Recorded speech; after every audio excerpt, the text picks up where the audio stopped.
QL-800 tutorial number 8, replacing the aerosol filter.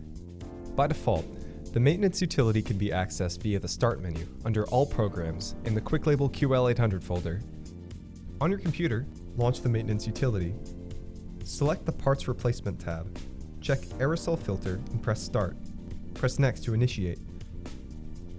Open the top cover.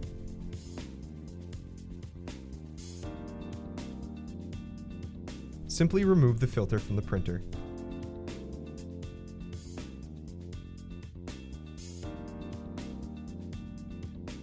Take the new filter and insert it, pressing until it clicks into place.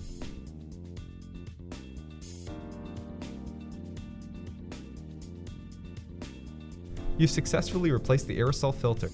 Watch our next video to learn how to replace the maintenance cartridge in your QL-800.